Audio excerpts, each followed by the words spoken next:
Ibu mertua dan kakak ipar selalu menjadi benalu di keluargaku. Bahkan mereka sengaja membawa selingkuhan suamiku untuk tinggal di rumahku. Assalamualaikum sahabat Bunda. Semoga Allah selalu memberikan kesehatan dan kebahagiaan untuk kita semua.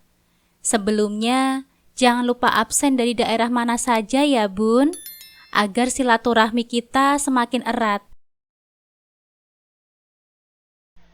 Langit masih diselimuti kabut tipis saat suamiku, Mas Noval, sudah berdiri di ambang pintu, rapi mengenakan jas kerjanya. Pemandangan itu membuatku heran. Mau kemana kamu, Mas? Ini kan hari libur. Tanyaku bingung. Ada seminar di kantor, sayang. Sayang kalau tidak ikut. Jawabnya sambil merapikan kerah jasnya. Nada bicaranya terdengar sedikit terburu-buru. Aku menawarkan diri untuk ikut. Boleh aku ikut juga, Mas? Siapa tahu aku bisa belajar sesuatu. Mas Noval menggelengkan kepalanya. Kali ini khusus untuk pegawai saja. Jadi orang luar tidak boleh ikut. Aku mengangguk mengerti. Kalau begitu hati-hati di jalan ya, Mas. Pulangnya jangan terlalu sore. Pesanku sambil membenarkan letak dasinya yang sedikit miring. Aku usahakan secepatnya pulang, ucapnya. Kebetulan aku juga ada orderan baru masuk, Mas, kataku.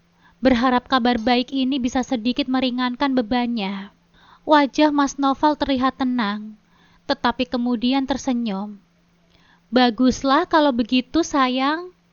Semoga urusanmu lancar ya. Kita harus lebih giat menabung agar segera punya rumah sendiri, ujarnya sambil memegangi bahuku. Aku ingin kita bisa hidup tenang, jauh dari tekanan ibu dan kakak-kakakku. Jauh dari tekanan ibu dan kakak-kakakku. Aku tahu, beban di pundaknya tidak hanya tentang pekerjaan, tetapi juga harapan dan mimpi kami. Aku percaya sama kamu, Mas, jawabku. Aku yakin kita pasti bisa. Sambil memegangi tanganku, ia menatapku dengan penuh arti. Terima kasih ya, sayang. Ayo kita sarapan dulu. Ajakku berusaha mengalihkan perhatian kami dari semua beban itu, setidaknya untuk sesaat. Kami berdua berjalan menuju meja makan. Kami sarapan dengan lauk seadanya. Ada nasi goreng dan telur dadar. Hanya itu saja menu sarapan pagi ini, karena uang belanja dari Mas Noval memang pas-pasan. Jadi hanya bisa memasak dan menyajikan menu seadanya. Sayang, gak ada ayam goreng ya? Tanya Mas Noval saat melihat meja makan yang hanya ada telur dadar dan nasi goreng. Gak ada, Mas. Uang dari kamu kan cuma 1 juta per bulan. Ya cukupnya cuma beli ini aja, Mas. Itu pun sudah sangat kuhemat. Jawabku jujur. Ya kan bisa pakai uangmu dulu, supaya kita bisa makan enak.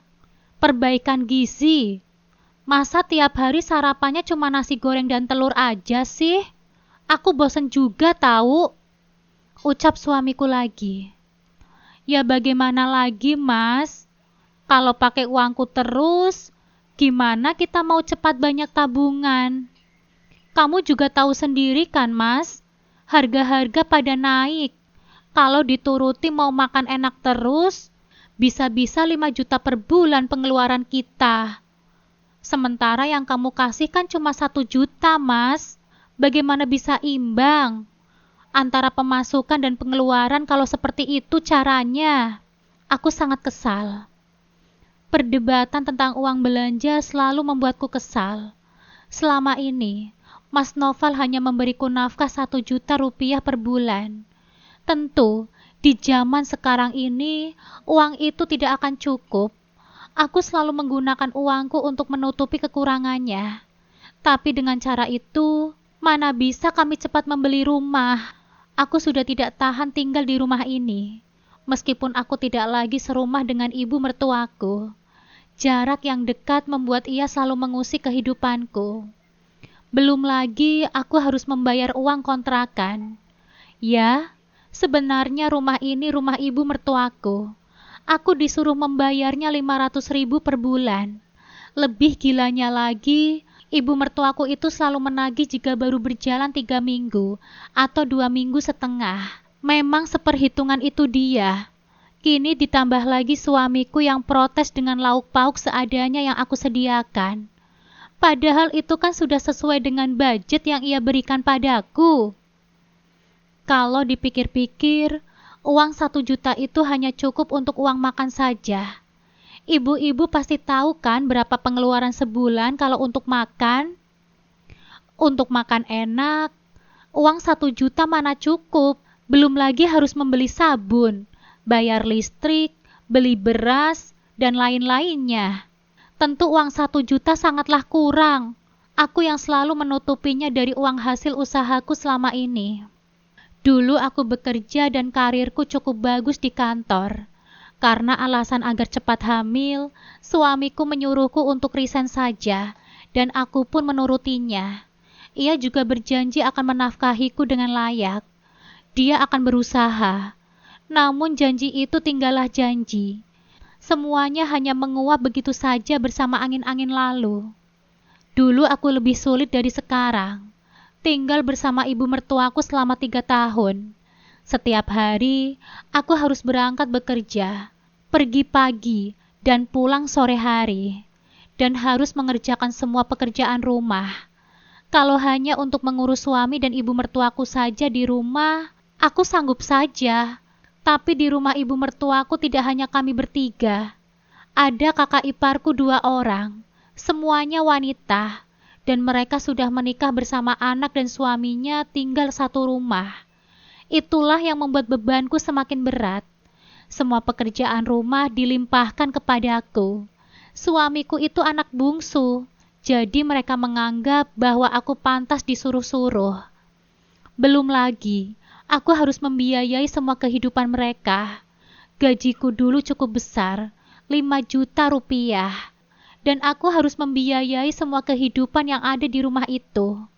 Mulai dari makan, sabun, bahkan tidak jarang aku dimintai uang oleh kakak iparku dengan alasan ini dan itu. Aku tidak bisa menolaknya. Dulu aku terlalu takut untuk membantah mereka. Aku menurut saja dan kuberikan uang untuk mereka. Namun sekarang tidak lagi. Aku berani memberontak setelah aku pindah ke rumah ini. Itu pun setelah terjadi insiden sangat memilukan, hingga membuatku hampir kehilangan nyawa. Saat itu, setelah aku resign setahun dari pekerjaanku, aku mengerjakan pekerjaan rumah seperti biasa. Setelah aku tidak bekerja, aku tidak punya uang sama sekali. Aku hanya mendapatkan jatah makan saja di rumah itu. Sementara gaji suamiku semuanya diberikan ke ibunya. Ya, aku harus tabah dan aku harus berjuang di rumah itu. Tapi lama-kelamaan, aku tidak kuat juga. Aku sedikit demi sedikit mulai memberontak karena harga diriku terasa diinjak-injak oleh keluarga Mas Noval. Aku bertengkar dengan kakak iparku, Mbak Tina. Dia marah karena aku mengambil lauknya. Padahal itu dibeli pakai uang suamiku. Aku yang membelinya sendiri, dan ibu mertuaku yang memberi uangnya. Ibu bilang kalau uang itu dari suamiku. Tapi Mbak Tina menuduhku memakan lauknya hingga membuatnya sangat marah. Aku sangat terluka sekali. Aku kecewa. Aku merasa seperti maling di rumah itu. Aku merasa terhina. Aku memberontak. Aku berkata apapun yang aku ingin aku katakan. Mbak, aku cuma makan sepotong ayam saja. Kok kamu semarah itu? Dulu aku yang membiayai kalian semua. Bahkan sepeser pun suamiku tidak mengeluarkan uang untuk membiayai kita makan. Semuanya pakai uangku, Mbak. Sekarang aku tidak bekerja lagi. Kamu seenaknya menghinaku. Bahkan karena sepotong ayam itu kamu marah padaku. Di mana rasa balas budimu padaku, Mbak? Ucapku melawan Mbak Tina. Tapi wanita itu tidak bergeming. Dia sama sekali tidak peduli. Yang dia mau, aku tidak boleh memakan bagiannya. Alah, baru segitu saja kamu sudah belagu. Jangan mentang-mentang kamu itu istri adikku ya. Kamu bisa seenaknya. Ingat ya, aku ini anak sulung. Aku yang menguasai rumah ini. Dan aku yang berhak menentukan siapa saja yang boleh makan. Bukan kamu. Kamu jangan seenaknya. Aku sangat terkejut mendengar ucapannya. Aku tidak menyangka bahwa dia tega mengatakan itu. Padahal dulu saat aku masih kerja, mereka begitu manis padaku. Mungkin karena aku selalu memberikannya uang. Jadi jika orang itu punya uang, ia akan disanjung dan dipuji. Tapi setelah orang itu tidak punya apa-apa, ia akan dihina sehina-hinanya. Aku sadar bahwa uang bukanlah segalanya. Tapi ketika kita tidak punya uang, siapa yang mau peduli? Kami pun bertengkar hebat, saling adu mulut, hingga akhirnya Mbak Tina menamparku. Karena tamparannya yang begitu kuat dan aku tidak seimbang, kepalaku terbentur pinggiran meja. Aku pingsan dan tak sadarkan diri, hingga aku dilarikan ke rumah sakit. Aku tidak tahu siapa yang membawaku, namun samar-samar aku bisa mendengarkan suara mereka, tapi tidak jelas. Setelah itu aku sadar, kepalaku diperban. Ternyata aku mempunyai luka. Kata dokter, untung aku cepat dibawa ke sini. Kalau tidak, benturan yang berbahaya itu bisa merenggut nyawaku. Begitulah keterangan yang aku dapatkan dari dokter. Setelah beberapa hari dirawat, akhirnya aku bisa pulang. Keadaanku sudah agak membaik meskipun sesekali masih nyeri. Sayang, kalau kamu sudah sembuh nanti, kamu bantuin aku ya, bayar hutang. Sebab untuk biaya rumah sakitmu, aku harus pinjam ke rentenir. Ucap Mas Noval setelah kami sampai di rumah. Aku hanya bisa melongo. Bisa-bisanya suamiku berkata seperti itu. Padahal akibat perbuatan keluarganya aku jadi masuk ke rumah sakit. Dia terlihat sama dengan keluarganya. Tidak ada bedanya. Apa karena sudah keturunannya? Jadi perilaku mereka hampir sama. Iya, Mas. Kalau nanti aku sudah sembuh ya, aku akan bantu kamu untuk mencari uang, jawabku. Tapi aku minta satu, Mas. Kita pindah ya dari sini. Aku sudah gak kuat lagi, Mas. Mungkin hari ini aku masuk rumah sakit, tapi kedepannya aku tidak tahu bagaimana denganku, Mas. Aku yakin keluargamu itu tidak akan berubah, ucapku sambil menangis. Ya sudah, nanti Mas akan bicarakan ini ke ibu ya, jawabnya. 3 hari setelah aku pulang dari rumah sakit, Mas Noval menepati janjinya. Kami pindah, namun tidak jauh, masih dekat dengan rumah ibu mertuaku, hingga ibu memutuskan untuk kami menempati rumah lamanya sendiri. Kata ibu, ia akan membangun rumah baru. Rumahnya cukup besar kalau untuk berdua. Ya, meskipun rumah lama, tapi keadaannya masih bagus karena ibu selalu merawatnya. Kami pun diperbolehkan tinggal di sana, asalkan membayar uang sewa selama 1 bulan 500.000. Aku setuju akan hal itu, dan aku meminta pada Mas Noval untuk memberiku uang bulanan 1 juta rupiah. Tapi dia menolaknya. Katanya, dia harus memberikan ibu 1 juta, untuknya sendiri 1 juta, barulah sisanya untukku 1 juta, karena gaji Mas Noval saat itu hanyalah 3 juta. Aku pun pasrah, tidak bisa aku protes lagi. Setelah keadaanku semakin membaik dan kami sudah pindah ke rumah ini, aku mulai memikirkan bagaimana caranya bisa mendapatkan uang. Akhirnya aku dibantu oleh salah satu temanku, Winda. Dia menawariku dan mengajariku bagaimana cara berjualan online. Aku menerima tawarannya, karena menurutku inilah kesempatan. Aku tidak harus keluar rumah, aku hanya bekerja dari dalam rumah. Winda dengan sabar mengajariku sampai aku mahir, dan setelah 6 bulan aku berjualan online, sudah nampak hasilnya. Di rekeningku sudah ada uang sampai 50 juta. Aku sangat senang sekali. Namun aku sampai sekarang masih menyembunyikan pekerjaanku itu. Aku tidak memberitahu Mas Noval Karena jika suatu saat nanti terjadi apa-apa, maka aku tidak pusing soal uang. Aku merasa suamiku itu sudah sama seperti keluarganya yang lain, tidak seperti dulu yang sangat lembut padaku.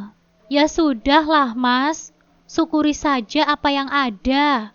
Tidak boleh mencela makanan. Apa kamu tidak tahu, ada banyak orang di luar sana yang bahkan tidak bisa makan? Tanyaku pada suamiku. Mas Noval hanya terdiam. Dia menghabiskan sarapannya, nasi goreng dan separuh telur. Kemudian, dia pamit untuk berangkat ke kantor. Kucium tangan suamiku dengan takzim. Kulepas ia dengan doa yang sangat tulus. Semoga rezekinya semakin lancar dan keinginan kami segera terwujud. Banyak sekali keinginan-keinginan yang belum tercapai, mulai dari punya anak sampai punya rumah sendiri. Ya, aku dan Mas Noval sudah menikah selama 5 tahun, tapi kami belum juga dikaruniai anak sampai sekarang. Hal itu juga yang membuatku selalu dibully oleh keluarga suamiku. Apalagi kedua kakak suamiku sudah punya anak 2 semuanya. Sementara aku, 1 pun belum ada. Hal itu yang membuat ibu mertuaku selalu menuntutku. Aku sangat pusing, tapi aku sudah berkali-kali periksa ke dokter kalau aku ini baik-baik saja. Tidak ada masalah. Semua pemeriksaan sudah aku lakukan. Aku sudah mengeluarkan banyak uang untuk hal itu. Tapi Mas Noval sendiri tidak pernah mau untuk diajak periksa. Alasannya, dia pasti subur. Tidak ada masalah. Ditambah lagi, ibu mertuaku selalu membela anaknya itu. Dia selalu mengatakan bahwa tidak mungkin anaknya bermasalah atau mandul. Karena kedua putrinya saja sudah bisa melahirkan anak. Tentulah anak laki-lakinya juga pasti subur. Padahal, di dunia ini apa saja bisa terjadi. Belum tentu kalau semua keluarga subur, lantas tidak ada satupun yang bermasalah. Pasti ada salah satunya. Setelah suamiku pergi, aku langsung ke dapur untuk melanjutkan pekerjaanku hari ini, yaitu membuat kue pesanan orang. Ya, aku mempunyai uang tidak hanya dari jualan online, tetapi aku juga menerima pesanan kue. Alhamdulillah, aku punya keahlian yang diajarkan oleh ibuku. Aku pandai membuat berbagai macam kue. Dari sanalah aku punya penghasilan tambahan selain jualan online.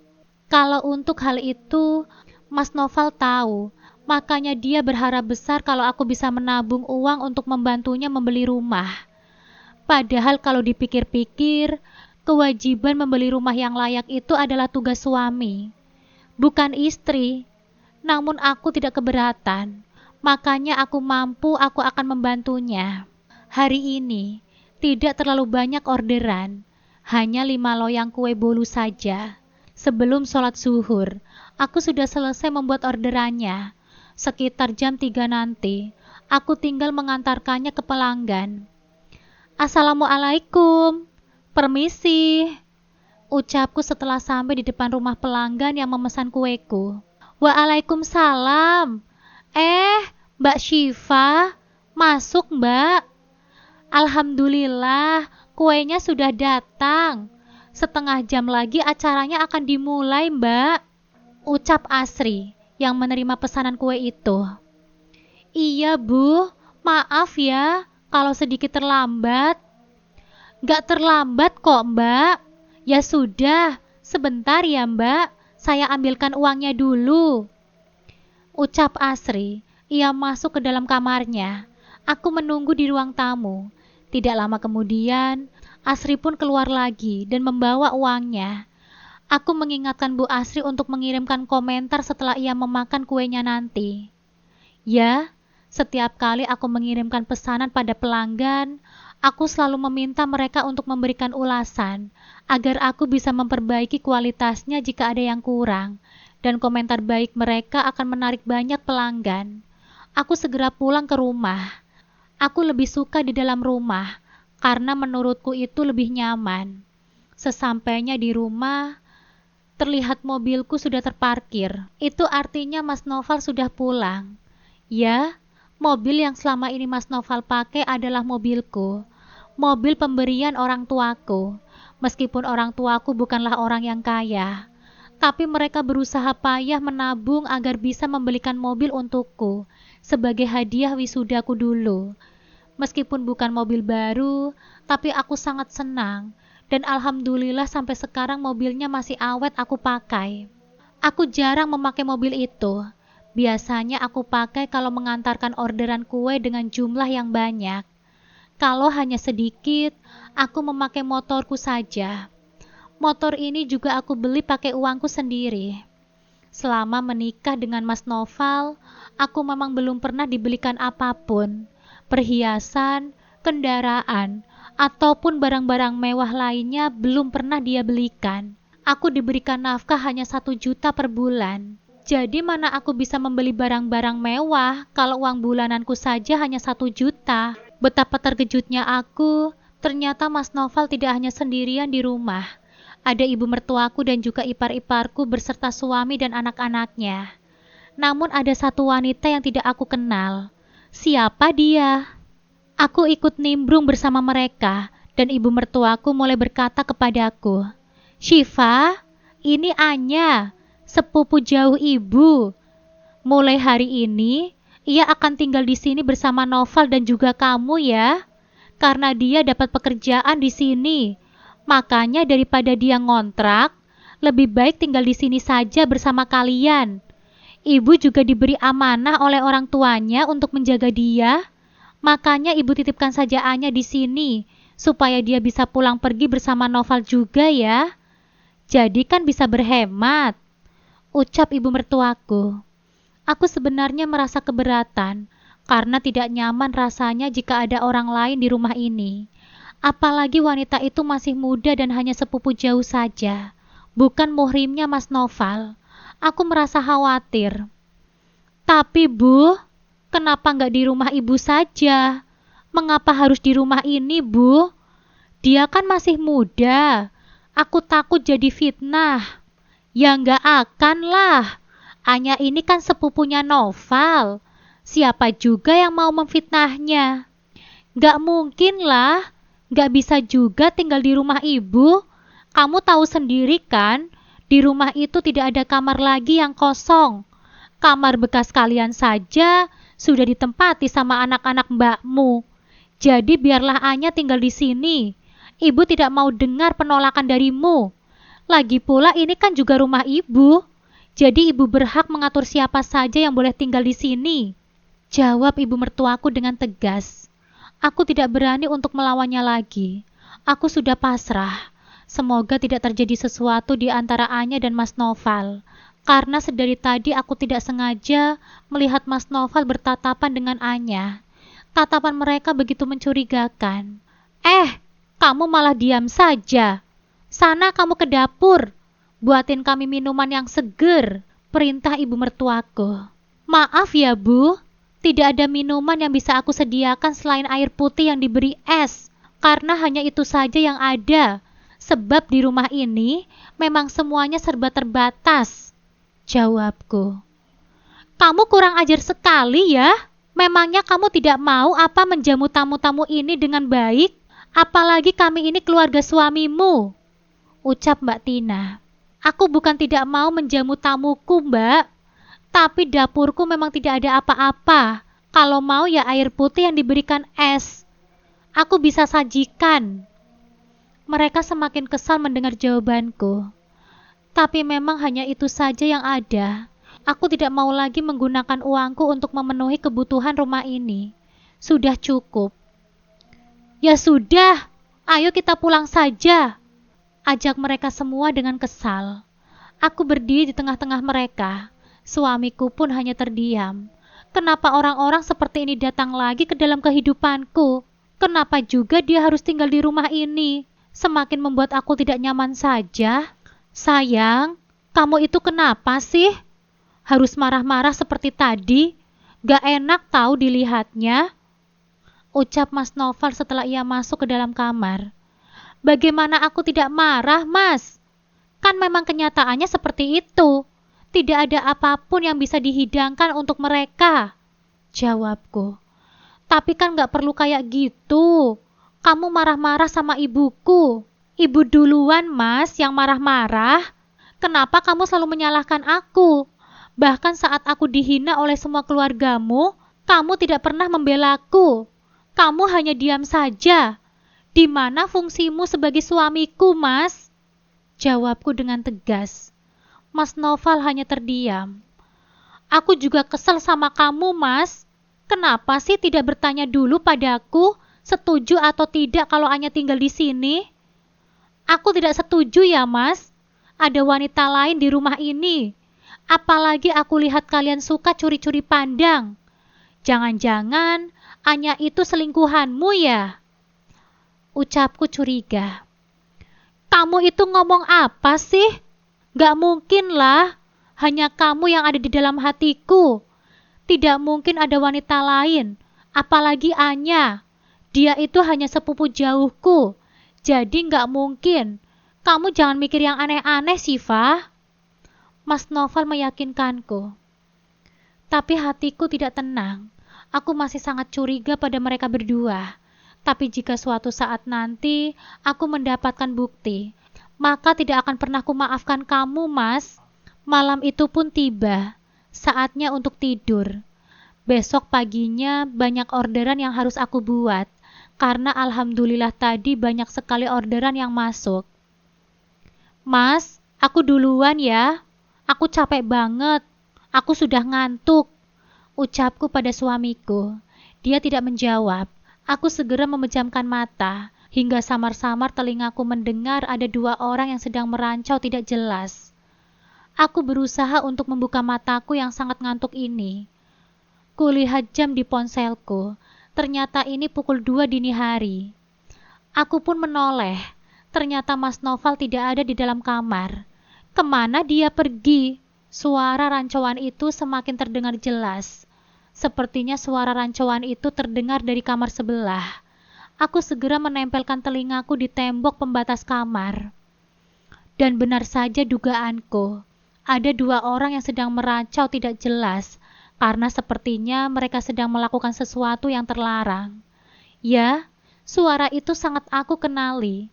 Laki-lakinya adalah suara Mas Noval, sementara perempuannya seperti suara Anya. Astagfirullah! Jangan-jangan mereka... Istriku sayang, jangan keras-keras. Nanti kedengeran sama Syifa, ucap Mas Noval. Ya Allah, istri? Apa? Jangan-jangan mereka sudah menikah. Tubuhku terasa dingin. Rasanya tulang-tulangku ini menjadi lunak. Tidak mampu lagi memberikan kekuatan pada tubuhku. Aku terduduk lemas di lantai. Air mataku pun spontan langsung mengalir dengan deras. Kalau memang benar kalian mengkhianatiku, akan aku pastikan pengkhianatan kalian ini akan aku balas yang setimpal. Lihat saja nanti. Aku menangis cukup lama. Rasanya aku tidak percaya kalau suamiku, Mas Noval, tega melakukan ini. Terdengar suara langkah kaki. Sepertinya Mas Noval akan masuk ke dalam kamar. Aku segera berpura-pura tertidur. Aku tidak ingin Mas Noval tahu kalau aku sudah mengetahui semuanya. Aku akan membalas rasa sakit hatiku ini. Aku tidak akan membiarkan dia bahagia begitu saja dengan cara mengkhianatiku seperti ini. Mas Noval pun langsung berbaring di sampingku. Aku merasakan tangannya memeluk tubuhku. Sebenarnya aku jijik, tapi aku berusaha menahannya. Aku tidak ingin ketahuan. Di subuh hari, Mas Noval seperti biasanya. Dia seolah-olah ingin mengajakku berhubungan. Tapi aku beralasan sedang tidak ingin, karena banyak orderan dan aku harus segera bangun. Padahal, tadi malam habis melakukannya dengan wanita itu. Kenapa pagi-pagi sudah mau juga? Pria macam apa dia? Aku langsung bergegas ke kamar mandi. Kulihat Anya masih terlelap tidur. Aku tidak memperdulikannya. Kalau biasanya aku akan berusaha membangunkannya susah payah. Tapi kali ini tidak lagi. Aku sudah tidak peduli. Setelah selesai sholat subuh, aku masuk ke dalam dapur. Mulai hari ini dan seterusnya, aku tidak akan lagi berbakti kepada suamiku. Aku tidak akan lagi mau mengurus rumah ini. Aku hanya akan bekerja membuat kue dan memasak untuk diriku sendiri. Mbak, tolong cuciin bajuku dong. ucap Anya sembari melemparkan pakaian kotornya ke arahku. Aku berbalik melemparkan pakaian itu ke arahnya. Kamu punya tangan dan kaki kan? Cuci saja sendiri. Gak usah nyuruh-nyuruh orang, ucapku ketus. Aku tidak memperdulikannya. Ekspresi Anya terlihat kesal. Aku senang sekali karena bisa membalaskan sedikit demi sedikit rasa kecewaku. Aku harus mendapatkan bukti terlebih dahulu agar bisa bercerai dengan Mas Noval. Karena aku yakin suamiku itu akan menceraikanku sebelum keinginannya terwujud. Loh sayang, kok nggak ada makanan sih? Tanya Mas Noval setelah ia duduk di meja makan dan tidak ada apapun di sana. Iya mas, nggak ada apapun yang bisa dimasak. Jadi mau masak apa? Jawabku.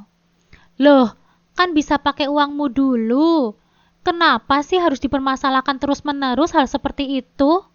Ucap suamiku tanpa berpikir terlebih dahulu. Kan sudah aku bilang, Mas, kalau uangku itu ditabung untuk membeli rumah. Kalau dipakai terus, kapan bisa terkumpulnya? Jawabku lagi. Tapi kan, Mas Noval, tidak ada tapi-tapian. Aku tidak mau lagi pakai uangku hanya untuk makan saja. Urus dirimu sendiri saja. Aku sudah lelah. Sekarang orderan kueku semakin banyak. Kalau harus masak aku nggak sanggup. Lebih baik kamu makan di luar saja, jawabku. Tapi, tidak ada tapi-tapian, Mas. Ini sudah keputusanku, jawabku dengan suara yang tegas. Aku ingin suamiku berhenti protes. Baiklah kalau begitu, ayo kita berangkat kerja, ajak Mas Noval. Sepertinya Mas Noval hampir saja hilaf. Dia hampir menggandeng tangan Anya, tapi untungnya Anya segera menyadarkan suamiku itu. Pandai sekali mereka berakting. Baiklah kalau begitu, maka aku akan membalas akting kalian juga, batinku. Hari itu, aku cukup banyak mendapatkan orderan kue kotak sehingga aku tidak mampu mengerjakannya seorang diri. Terlebih lagi, kue itu harus diantarkan sekitar jam 3 sore. Aku meminta bantuan tetanggaku seperti biasa. Ya, jika orderan banyak, aku memang memperkerjakan orang sehingga pekerjaanku bisa selesai tepat waktu. Akhirnya setelah berkutat seharian di dapur, pesanan semuanya sudah selesai dan kami siap untuk mengantarkannya. Ya ampun, kenapa sih aku lupa minta kunci mobil? Bagaimana ini kalau harus menyewa ojek? Pasti ongkosnya mahal dan untungku semakin menipis. Gerutuku kesal karena aku lupa meminta kunci mobil pada Mas Noval. Aku segera menelpon suamiku itu untuk mengantarkan mobil karena aku tidak mau pusing. Ini juga kebetulan masih jam istirahat. Pasti Mas Noval bisa mengantarkan mobilnya. Halo Mas, aku butuh mobilnya sekarang untuk mengantar pesanan. Cepat antar ke rumah, ucapku. Gak bisa dong, aku kan lagi kerja, jawab Mas Noval. Aku tidak mau tahu ya Mas, itu kan mobilku. Aku berhak memakainya. Cepat antarkan mobil itu sekarang juga, ucapku tegas. Tapi, tidak ada tapi-tapian Mas. Aku tidak mau kalah. Aku tidak ingin suamiku itu semena-mena. Aku ingin dia tahu bahwa istrinya ini bukanlah wanita lemah yang bisa ia manfaatkan begitu saja. Sekitar 20 menit kemudian, Mas Noval sudah sampai di rumah dengan membawa mobil itu. Ya sudah, cepatlah kamu antarkan pesananmu itu, karena aku harus kembali ke kantor. Ya sudah sana, kembali aja pakai ojek. Aku mau pakai mobil ini untuk belanja setelah mengantarkan kue, jawabku. Tapi, tidak ada tapi-tapian, Mas. Kamu itu tidak tahu malu ya? Ini kan mobilku. Seharusnya kamu itu bisa mengerti hal itu, Mas. Masa hal sepele seperti itu saja kamu tidak paham sih? Ucapku. Terlihat Mas Noval begitu kesal, namun dia tetap melakukan apa yang aku bilang. Dia memesan ojek online. Aku sudah siap menaruh semua pesanan kueku ke dalam mobil dan segera mengantarkannya ke pelanggan. Sepulang dari mengantar kue, aku memang belanja karena alhamdulillah besok banyak orderan yang masuk dan bahan-bahan kueku sudah tinggal sedikit. Tidak lupa di sela-sela aku membuat kue, aku sempatkan untuk memposting jualanku, supaya tetap ada 2 pemasukan, sehingga niatku agar terbebas dari suamiku dan keluarganya segera terwujud. Aku bukan wanita lemah. Di malam harinya, Mas Noval yang tidak pernah membuatkanku teh. Kali ini dia membuatkan segelas teh hangat untukku. Ada apa ini? Aku mencium gelagat mencurigakan. Pasti ada sesuatu di teh itu, karena tidak mungkin selama ini Mas Noval membuatkannya untukku. Pasti ada sesuatu. Tumben Mas, kamu buatin aku teh? Tanyaku. Iya, aku tahu kamu capek seharian buat kue. Makanya aku buatin kamu teh, supaya kamu bisa lebih rileks, jawab Mas Noval. Oh, terima kasih ya Mas. Tapi Mas, aku pengen deh minum teh sambil makan kue. Aku ambil dulu ya kuenya, jawabku. Gak usah, biar aku aja yang ngambil. Kuenya di atas meja makan kan? Tanya Mas Noval. Iya Mas, ya sudah. Aku ambilkan dulu ya, biar aku yang bawa ke sini, ucap suamiku. Melihat kesempatan itu, aku segera menuangkan segelas teh itu ke botol bekas minuman yang tadi aku minum. Aku segera menyimpannya. Aku menyembunyikan di tempat yang aman. Aku akan mengecek apakah teh itu aman atau tidak. Aku tidak mau meminum teh itu setetes pun, karena aku takut jika teh itu sudah diberi racun. Aku berpura-pura minum dari gelas itu saat Mas Noval sudah kembali ke kamar. Ini sayang kuenya, ucapnya. Terima kasih banyak ya Mas. Aku memakan sepotong kue, lalu aku berpura-pura meminum teh itu. Mas Noval sedang sibuk dengan ponselnya, jadi dia tidak menyadari hal itu. Untung aku sudah memasang kamera, sehingga jika terjadi sesuatu, aku bisa merekam apa yang mereka lakukan. Aku juga berpura-pura mengucapkan kalau aku sudah sangat ngantuk. Aku langsung berbaring dan menghadap ke tembok. Aku membelakangi Mas Noval. Tak lama kemudian, terdengar suara pintu dibuka. Sayang, kamu kok lama banget sih? Ucap Anya. Ya, orang yang masuk ke dalam kamar kami adalah Anya. Ya maaf, dia baru saja tidur, jawab Mas Noval. Ya sudah, ayo kita ke kamarku, jawab Mas Noval pada Anya. Aku yakin pasti mereka akan melakukan hal itu lagi. Gak usah, kita di sini saja, jawab Anya. Tapi kalau nanti dia bangun bagaimana? Tanya Mas Noval khawatir. Gak akan, yang penting dia kan sudah minum teh itu. Obat tidurnya tadi sudah aku banyakin, pasti dia tidur pulas. Kemudian tubuhku terasa sakit, karena ternyata Anya mencubit kakiku dengan kuat. Tapi aku berusaha menahan rasa sakit itu. Aku ingin tahu apa yang mereka lakukan. Aku juga tidak mau menyia-nyiakan kesempatan, karena aku sudah merekam apa yang telah terjadi di dalam kamarku. Ternyata benar, mereka berdua melakukannya di belakangku, di belakang punggungku. Benar-benar tidak tahu malu, sangat menjijikan. Aku hanya bisa menahan tangis mendengar mereka merancau tidak jelas. Aku benar-benar sangat emosi, tapi aku harus menahan semua itu agar bisa mendapatkan bukti.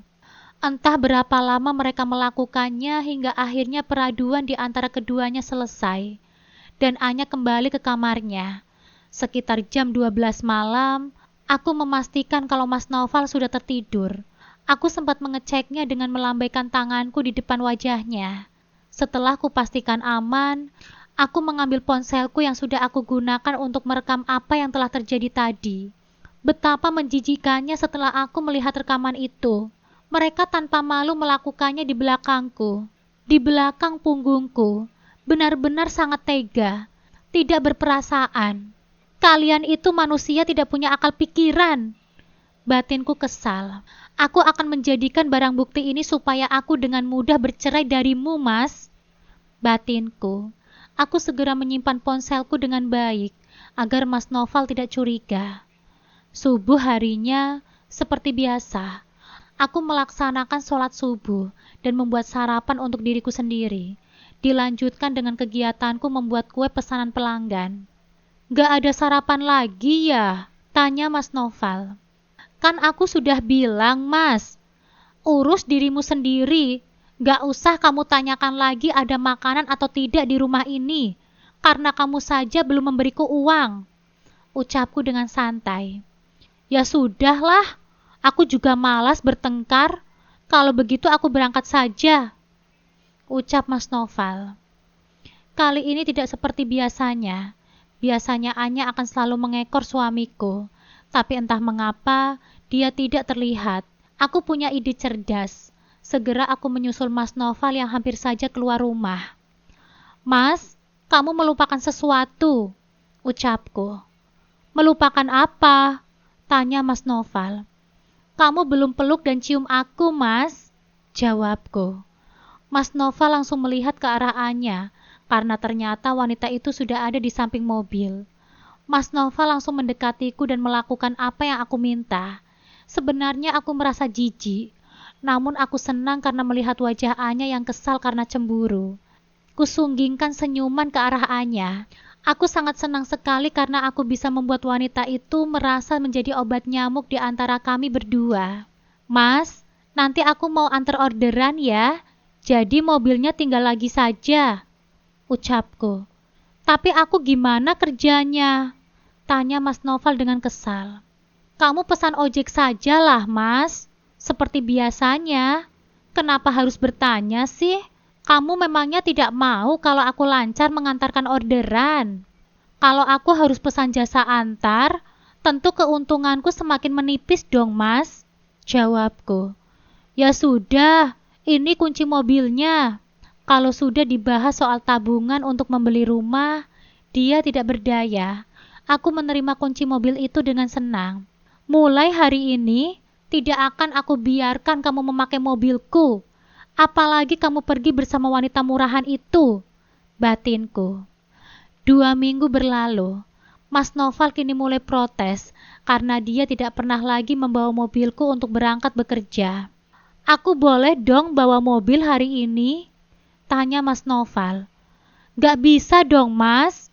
Aku banyak orderan, gak bisa pakai motor.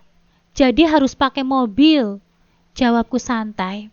Tapi kalau aku naik ojek terus, aku jadi boros, ucap Mas Noval. Ya emangnya kenapa, Mas? Kan uang gajimu tidak pernah kamu berikan untukku. Jadi uang 3 juta itu kan bisa aman, jawabku. Ya enggak lah, uang 3 juta kan 1 jutanya untuk ibu. Aku tinggal pegang 2 juta saja, jawab Mas Noval. Ya berarti sudah cukup dong, Mas. Uang 2 juta untuk ongkosmu. Kamu gak perlu lagi ngasih aku nafkah. Aku untuk makan bisa lah pakai uangku sendiri. Tapi gak ada tapi-tapian. Emangnya kamu gak mau biar kita cepat punya rumah? Ya sudahlah. Baiklah kalau begitu. Terserah kamu saja, jawab Mas Noval. Kemudian ia pergi dengan menggunakan ojek seperti biasa. Ya, aku juga tidak mengizinkan suamiku itu memakai motorku. Aku sengaja tidak pernah mengisi bensinnya. Aku juga bilang kalau motor itu rusak, padahal aku sengaja memutuskan salah satu kabelnya, agar Mas Noval tidak bisa memakai motor itu. Aku tidak rela. Biarkan saja nanti ku perbaiki kalau semuanya sudah normal. Aku pulang mengantar orderan. Di jalan, aku bertemu dengan ibu mertuaku. Aku berniat untuk mengajak beliau pulang bersama, tapi bukannya mau, beliau malah menghinaku habis-habisan. Heh Siva, kamu ini tega ya sama suamimu sendiri? Masa kamu menyuruhnya untuk naik ojek? Seharusnya dia bisa berangkat pakai mobil itu, ucapnya. Loh Bu, aku kan sudah bilang sama Mas Noval, kalau mau mengantar orderan yang cukup banyak, gak bisa dong kalau pakai motor. Kalau pakai motor juga ongkosnya mahal, karena motorku juga rusak, Bu.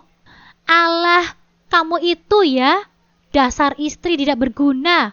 Sudah mandul, gak bisa kasih keturunan untuk anakku.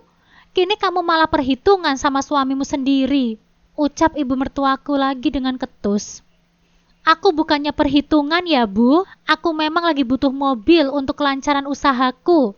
Itu semua juga kan atas persetujuan Mas Noval? Jawabku tidak mau kalah. Alah, sudahlah. Ibu nggak sudi bareng sama kamu. Lebih baik ibu jalan kaki saja. Oh, kalau begitu ya sudah. Baiklah, aku duluan ya, Bu. Aku langsung menutup kaca mobilku. Ya, aku tadi tidak turun karena aku rasa sangatlah malas sekali. Bukannya tidak sopan, tapi kalian tahu sendiri kan bagaimana kelakuan ibu mertuaku yang begitu kejam? Sesampainya di rumah, aku terkejut sebab pintu rumah seperti tidak dikunci. Padahal tadi saat aku tinggalkan, semuanya sudah kupastikan aman. Aku segera mengendap-endap karena aku takut jika ada maling.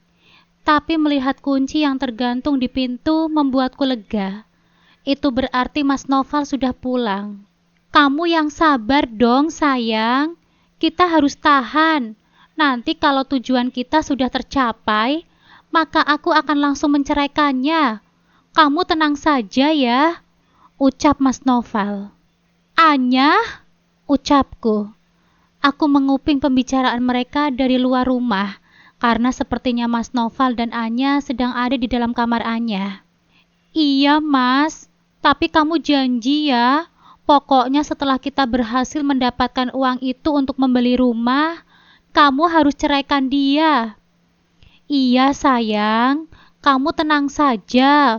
Pokoknya kalau nanti uang tabungan dia itu kurang untuk membeli rumah, kita jual saja mobilnya. Hal yang mudah, bukan? Ucap Mas Noval. Mendengar ucapan mereka berdua, aku merasa semakin kesal. Tidak kusangka, ternyata suamiku itu punya rencana yang begitu licik. Baiklah, kalian tunggu saja pembalasan dariku. Aku segera mengetuk pintu. Aku berpura-pura baru pulang dan tidak mendengar pembicaraan mereka. Mas Noval langsung membuka pintunya. Kamu sayang, kamu sudah pulang. Kamu pasti lelah kan? Tanya Mas Noval. Aku tidak menyangka, pandai sekali dia berakting seperti ini. Baiklah, maka aku akan berakting sama seperti kalian. Iya Mas, aku baru pulang. Aku capek banget Mas, jawabku. Aku boleh minta tolong nggak Mas? Pijitin aku dong. Terlihat Anya merasa sangat cemburu. Aku juga meminta Mas Noval untuk memijitiku di ruang tamu saja, agar Anya bisa melihatnya. Dan benar saja, tidak lama kemudian, wanita itu keluar dari kamarnya dan melihat kami berdua. Dia terlihat sangat kesal. Wanita itu menghentakkan kakinya beberapa kali ke lantai. Kenapa Anya, Mas? Kok Anya kayak gitu sih? Aneh banget. Dia kayaknya cemburu ya sama kita. Itu kan aneh ya, Mas. Dia kan cuma sepupu kamu. Kenapa harus cemburu sih? Tanya aku pada Mas Noval. Nggak mungkin lah dia cemburu sama kita. Itu perasaanmu saja kali. Gimana sayang? Enak nggak pijitanku? Ucap Mas Noval berusaha mengalihkan perhatianku. Iya Mas, enak banget ya. Kamu nanti malam jangan kemana-mana ya Mas. Di dalam kamar aja. Aku nggak mau kamu pergi. Ucapku random. Loh, emangnya selama ini aku pergi kemana? Aku kan selalu menemani kamu tidur sampai pagi. Jawab Mas Noval. Ya nggak apa-apa sih Mas. Aku cuma takut saja kamu pindah ke kamar sebelah. Loh, kok kamu ngomongnya kayak gitu sih? Ya enggak lah. Ada-ada saja kamu itu. Nggak mungkin lah aku kayak gitu. Jawab Mas Noval dengan gugup. Ya aku takut saja sih Mas. Karena kelihatannya wanita itu aneh banget. Ucapku lagi. Nggak ada yang aneh sih. Kamu aja yang terlalu berpikir berlebihan. Jawab Mas Noval. Ya sudah Mas, kalau begitu aku istirahat dulu ya. Aku segera masuk ke dalam kamar. Ku istirahatkan tubuhku ini yang terasa sangat lelah. Semoga setelah ini kehidupanku jauh lebih baik. Semoga lelahku ini menjadi lelah yang berkah. Malam harinya, seperti biasa, Mas Noval membuatkanku teh hangat. Pasti teh itu ada sesuatunya. Untung saja teh yang tadi malam sudah kubawa ke temanku untuk dicek di laboratorium. Aku ingin tahu sebenarnya apa yang mereka masukkan. Kalau dari penuturan Anya, itu obat tidur dengan dosis yang cukup banyak. Makanya aku harus punya bukti surat keterangan dari laboratorium. Sayang, memang uang tabungan kamu untuk membeli rumah sudah berapa? Apakah sudah dapat satu rumah? Tanyaku asal, padahal tabunganku baru mencapai 50 juta saja. Tentu uang segitu belum cukup. Wah beneran sayang? Kalau begitu besok aku akan cari rumah impian kita ya. Kamu pokoknya terima beres saja. Tinggal kasih saja uangnya ke aku. Semuanya beres kan? Ucap Mas Noval. Aku tidak menjawab. Aku memilih untuk diam. Mas, aku sudah ngantuk. Aku mau tidur dulu ya, ucapku. Untung saja aku sudah mengganti gelas tehku dengan gelas milik Mas Noval. Ya, malam ini Mas Noval tidak hanya membuat satu gelas teh, namun membuat 2 gelas teh. Aku meminum teh Mas Noval yang aku yakini tidak ada apa-apa di dalamnya. Pasti Mas Noval setelah ini akan tertidur dengan pulas. Aku pun berpura-pura tidur duluan dan terdengar suara suamiku itu kegirangan. Sekitar setengah jam kemudian, mungkin terdengar suara pintu kamar dibuka. Aku sedikit membuka mataku. Ternyata Anya yang masuk. Dia melihat Mas Noval yang tertidur dengan pulas. Ya jelaslah, karena Mas Noval yang meminum teh berobat tidur itu. Kamu itu gimana sih, Mas? Kok malah tidur? Dasar laki-laki lemah, ucapnya mengumpati Mas Noval. Aku tersenyum senang. Dia berkata dengan nada yang biasa saja. Mungkin dia pikir kalau aku juga sudah tertidur. Setelah itu, Anya keluar dari kamarku. Terdengar dia teleponan dengan seseorang. Aku harus mencari tahu dia menelpon dengan siapa. Ku buka pintu kamarku dengan perlahan. Aku menguping Anya dari luar kamarnya. Tak lupa, aku sudah menyiapkan ponselku untuk merekam jika ada sesuatu yang penting. Sayang, aku bete banget nih. Kapan coba aku bisa mendapatkan rumah itu? Aku sudah jenuh berpura-pura bahagia menikah dengan laki-laki yang miskin. Ucap Anya berbicara dengan orang yang sedang ia telepon. Aku tidak bisa mendengar jawaban darinya, tapi suara Anya sangat jelas. Aku langsung mengaktifkan rekaman ponselku agar bisa mendapatkan bukti. Aku sudah gak sabar. Aku pengen cepet dapat rumahnya. Terus aku tinggalin deh dia. Aku juga ingin segera memberitahu kalau aku ini sedang hamil. Pasti laki-laki itu senang. Padahal anak ini kan anak kamu. Ucapan Anya membuatku sangat terkejut. Jadi dia sedang hamil, tapi bukan hamil anak suamiku. Baguslah kalau begitu. Aku yakin setelahnya dia akan menyingkirkan aku. Aku bisa mendapatkan bukti ini. Aku akan buat kalian mati kutu nanti, batinku. Tak lama kemudian, Anya sudah selesai dengan panggilannya. Aku kembali ke dalam kamarku. Aku mengendap-endap seperti maling. Tapi kali ini aku bukan maling, melainkan mencari barang bukti. Beberapa hari kemudian, aku melihat raut wajah Mas Noval begitu bahagia setelah ia pulang bekerja. Dapat apa pria itu? Kenapa dia terlihat sangat bahagia? Batinku. Mas, kamu kenapa sih kok bahagia banget? Tanyaku. Ya aku sangat bahagia, karena akhirnya aku bisa membuktikan kalau aku ini tidak... Ucapan suamiku itu menggantung, seakan dia sadar bahwa salah bicara. Tidak apa, Mas? Tanyaku. Tidak, maksudku aku bisa membuktikan kalau aku itu layak menjadi karyawan yang berdedikasi tinggi untuk perusahaan. Jawab Mas Noval. Aku yakin, pasti dia ingin berkata kalau dia sudah berhasil membuktikan bahwa dirinya tidak mandul. Karena aku yakin, pasti wanita itu sudah memberitahu suamiku kalau dia sedang hamil. Padahal kan itu bukan anaknya. Aku merasa senang karena sedikit demi sedikit apa yang dia lakukan kepadaku menghancurkan dirinya sendiri. Oh iya sayang, Kamu segera transferlah uangnya ke rekeningku. Aku sudah dapat rumah impian kita loh. Tinggal bayar saja. Setelah itu kita bisa pindah deh, ucap Mas Noval dengan enteng. Maaf ya Mas, aku nggak bisa kasih uangnya sekarang. Loh, emangnya kenapa? Tanya Mas Noval dengan emosi. Ya aku kan belum lihat rumahnya seperti apa. Kalau nanti aku nggak suka gimana Mas? Jawabku. Aku yakin kamu pasti suka. Aku pengen kasih kejutan untukmu. Pasti kamu senang deh dengan rumahnya. Pokoknya, ucap Mas Noval berusaha meyakinkanku. Gak bisa lah Mas, aku harus lihat dulu. Kalau aku suka, barulah aku akan kasih uangnya ke kamu. Ini aja rumahnya aku belum lihat seperti apa. Kamu sudah mau minta uangnya saja? Ucapku. Tapi kamu emangnya gak percaya sama aku? Aku kan sangat paham seleramu. Rumah itu dapurnya luas, sangat cocok untuk kesukaanmu. Pokoknya sudah sesuai deh. Kamu tenang saja. Kamu percayakan semua urusan rumah itu kepadaku. Kamu tinggal kasih uangnya saja ke aku, ucap Mas Nova lagi. Maaf ya Mas, aku nggak bisa kasih. Pokoknya kalau aku belum lihat rumahnya, aku nggak mau, jawabku tegas. Kamu itu kenapa sih?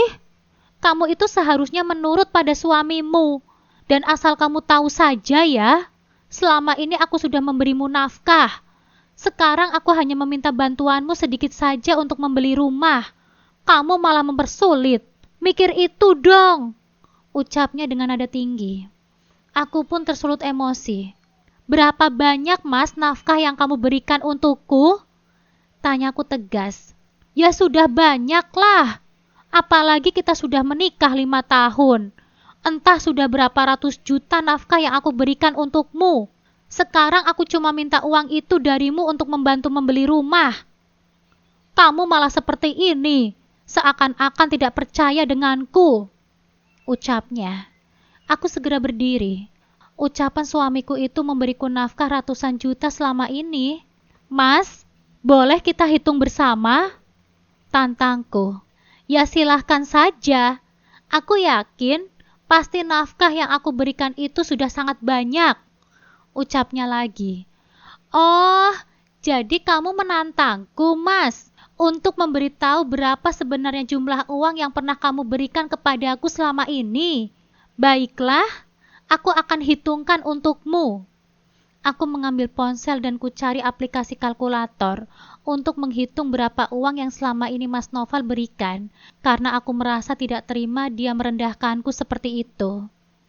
Baiklah Mas, mari kita hitung berapa uang yang kamu berikan kepadaku selama 5 tahun kita menikah. 3 tahun pertama, kita tinggal bersama ibu dan kakakmu. Kamu tidak pernah memberiku nafkah. Semua uang kerjamu kamu berikan semua kepada ibumu. Malahan aku yang memberi nafkah kepadamu dan semua keluargamu. Karena aku dulu masih bekerja dan penghasilanku cukup besar. Kamu memberiku nafkah baru 2 tahun terakhir dan itu 1 juta saja per bulan. Mari kita hitung Mas. 1 juta dikali 24. Baru 24 juta. Apa kamu pernah memberikan perhiasan atau barang mahal untukku? Tidak pernah kan, Mas? Apa kamu pernah membelikan aku skincare? Tidak pernah kan? Apa kamu pernah mengajakku makan di luar? Tidak pernah juga kan, Mas? Bahkan kekurangan biaya hidup kita, aku yang selalu menutupinya. Apa kamu lupa semua itu? Ucapku dengan tegas. Kalau kamu mau tahu yang sebenarnya, seharusnya tabunganku sudah jauh lebih banyak daripada yang sekarang.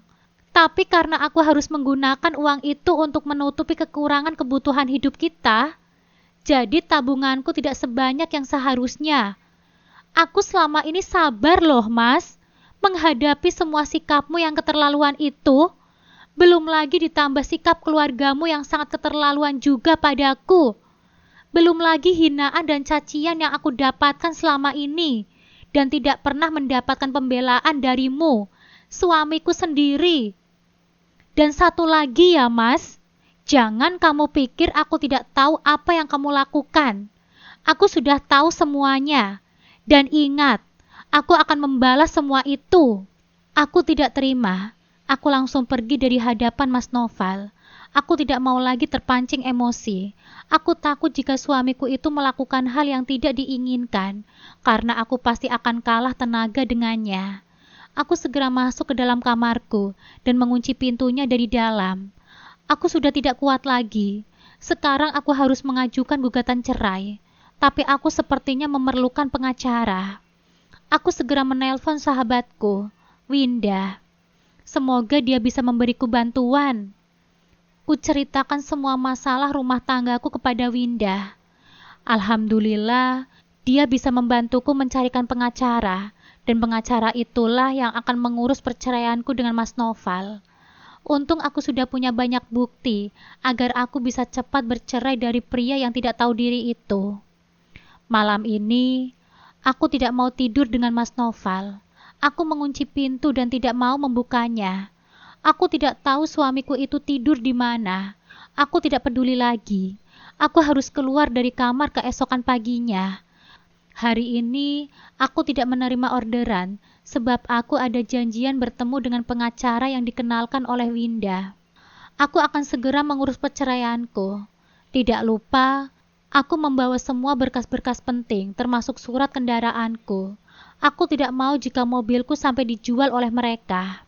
Sekitar 2 jam aku ngobrol dengan pengacara itu, akhirnya aku lega, karena kata pengacara itu aku akan mudah bercerai dari Mas Noval, sebab buktiku sangatlah kuat, terutama video itu. Aku pulang ke rumah, ternyata di rumah sudah ada ibu mertuaku serta ipar-iparku. Kulihat wajah mereka sangat murka, aku tidak tahu apa masalahnya. Assalamualaikum, ucapku. Namun satu pun dari mereka tidak ada yang menjawab salamku. Heh, kamu! Menantu tidak tahu diri! Cepat serahkan surat mobil itu! Ada apa ya, Bu? Kenapa ibu marah-marah sama aku? Tanyaku. Kenapa? Kamu jangan sok-sokan tidak tahu apa-apa. Kami ini sudah tahu semuanya. Kamu ini sudah berani-beraninya ya menantang Noval. Bahkan kamu mau menceraikannya kan? Kami sudah tahu semuanya. Ibu mertuaku marah-marah. Oh, jadi Mas Noval sudah cerita ya sama ibu? Ya sudahlah, Bu. Kalau dia sudah cerita, kenapa ibu harus marah-marah? Ya memang sih aku mau bercerai dengan dia. Jawabku dengan santai. Kamu ini ya, Siva. Berani sekali kamu berbicara seperti itu dengan orang tua. Apa kamu ini tidak tahu? Ibu mertuaku semakin kesal. Ya, ibu juga seharusnya tahu kan kenapa aku bertingkah seperti ini? Karena Mas Noval sudah menikah siri lagi dengan wanita itu, Bu. Anya, yang ibu akui sebagai sepupu jauh. Aku sudah tahu semuanya. Aku memang tidak punya bukti pernikahan mereka, tapi aku sudah tahu karena mereka sendiri yang memberitahuku. Jawabku lagi. Apa maksud kamu bicara seperti itu? Jangan sembarangan kamu ya. Aku tidak ada hubungan apa-apa dengan Anya. Jawab Mas Noval dengan keras. Hati-hati kamu kalau bicara. Kamu hanya menikah siri saja dengan wanita itu. Bisa saja jatuh talak. Kalau kamu bicara seperti itu lagi. Ucapku lagi santai. Dan kalau kalian melakukan hubungan, sama saja dengan zina. Itu dosa besar. Sambungku lagi. Kamu ini? Mas Noval terlihat mengangkat tangannya. Dia sudah berdiri di hadapanku. Sepertinya dia akan menamparku. Namun ia menahan tangannya lagi. Ayo Mas, cepat lakukan kalau kamu berani. Lakukan saja. Maka akan kupastikan kamu mendekam di penjara. Karena sudah melakukan kekerasan kepadaku. Ucapku dengan nada bicara setenang mungkin, karena aku tidak ingin terlihat ketakutan di mata mereka. Dasar kamu wanita sialan! Menantu tidak berguna! Benar-benar tidak tahu diri! Noval memang sudah menikah dengan Anya, dan Anya itu bukan sepupu jauh kami, tapi saya lebih bangga memiliki menantu seperti Anya. Karena baru sebentar saja dia menikah dengan Noval, dia sudah hamil. Tidak seperti kamu yang mandul. Dasar wanita tidak berguna. Aku tidak menyangka, ibu mertuaku yang malah mengakui semuanya. Aku bertepuk tangan. Aku merasa mereka begitu bodoh, tapi mereka bangga akan hal itu. Bagus sekali ya, Bu. Akhirnya ibu mengakuinya juga. Jadi aku tidak perlu bersusah payah mencari barang bukti itu lagi. Baguslah kalau wanita itu sudah hamil. Tapi aku kok curiga ya. Jangan-jangan anak yang dia kandung itu bukan anaknya Mas Noval. Aku melirik ke arah Mas Noval. Wajahnya terlihat sangat marah setelah aku mengatakan kalimat itu. Jaga bicaramu, Siva. Itu pasti anakku.